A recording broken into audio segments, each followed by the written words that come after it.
man's best friend, what exactly comes to mind? Do you automatically think of your dogs? Because I know I do. Here are two of my best friends. On the bottom we have 10-year-old Mitzi, and on the top we have our newest addition, 2-month-old Bear. Now today I'm going to discuss with you a very specific breed called the Akita, and I'm a proud owner of these two.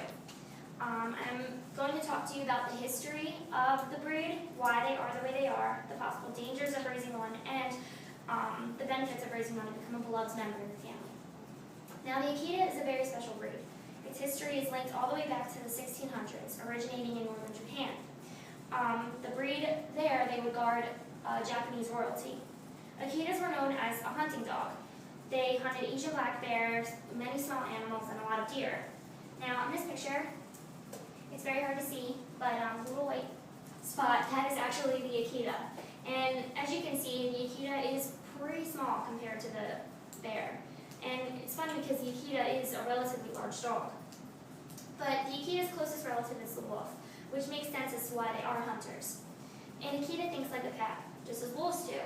They have aggressive tendencies, which is what makes them such great hunters.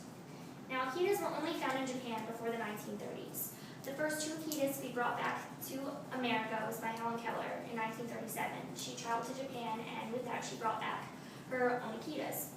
She was fascinated by the dog's loyalty.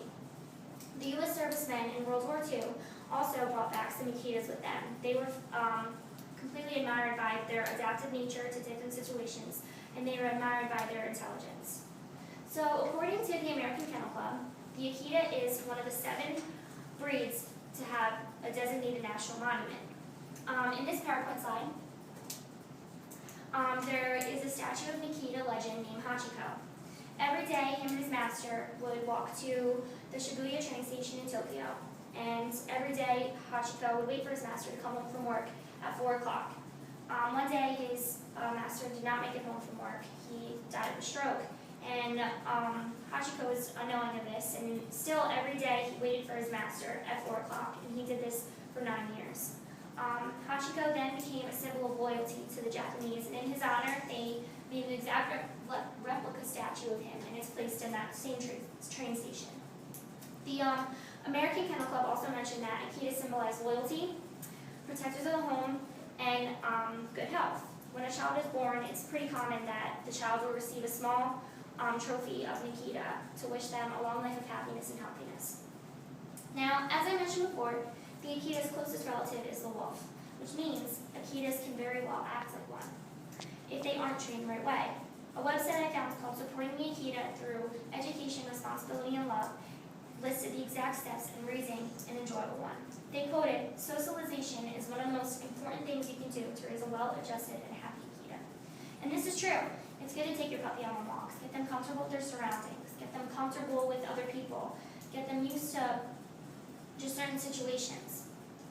Akitas are extremely territorial, and this means that they are major protectors of the family. And like wolves, as I mentioned before, your family, in their opinion, is considered their own pack.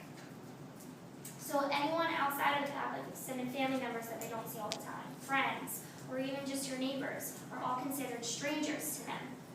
That's why it's vital to get them comfortable with other people. In order to make sure that they won't attack you or look at you or other people as a threat, it's also very important to make sure that your Akita knows that they're the lowest member of the pack. They're the lowest member on the totem pole. Everyone in the family is their boss, especially younger children. It's important to have the younger children for the Akita to know that these small children are ahead of them. If they are trained thinking that they are equal to you, a dog bite will happen in the blink of an eye. Now, training them from the time they are a puppy is also very essential. This little puppy, like I showed you in Bear, can grow from 85 pounds to over 100 pounds in a very short period of time. Bear's mother, and this is just his mother, weighed in at 106 pounds, and that's like a whole other person. But if trained properly, this huge animal can become a huge part of your family. Their life expectancy can range from 9 to 13 years, so it's very important that you make those years last with your Akita. Their wolf-like tendencies can be beneficial. Each member of a wolf pack protects each other. They are loyal and they are loving towards one another. You are their family, and they will love you unconditionally and always put you first. They are intelligent, they are extremely easy to train, and because they learn quickly and adapt quickly, it just makes it that much easier. Another website I found is called Dog Time Find Your Way, listed different types of personality traits that Akitas portray. They quoted that with his family, the Akita is affectionate and playful. He enjoys the companionship of his family and loves to participate in daily activities. And from personal experience, I definitely know this. My Akitas love to play, especially my little puppy. He knows how to keep himself occupied. Now, this PowerPoint slide, it speaks for itself. The Akita is a loving dog, and it will show you love back, just like any other dog. It's really all how you train them. Now, tracing back to all my key points today, it's important before buying an Akita that you do your own research and make sure that the Akita is right for you.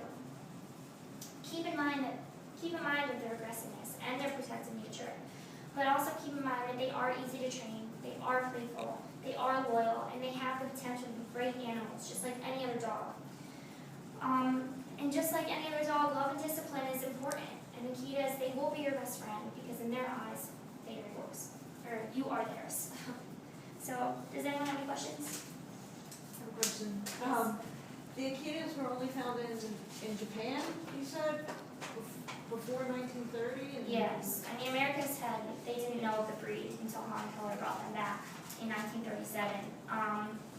As of other countries, I'm not sure, but I just know from doing my own research that Akitas were only found in Japan. I have a question. Yes. The dog, the Akita that Helen Keller brought over, was that a pet to her or a service dog? That was a pet that she loved very dearly.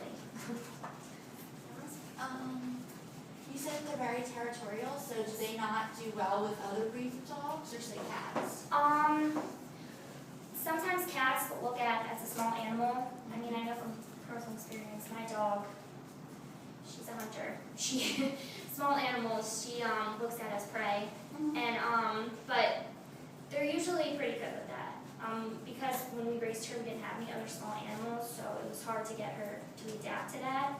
But also, Akitas, it's hard to raise them same sex, because that's when their aggressiveness also comes out. And especially with two males, they'll reach for that I'm better than you, I'm above you Yeah.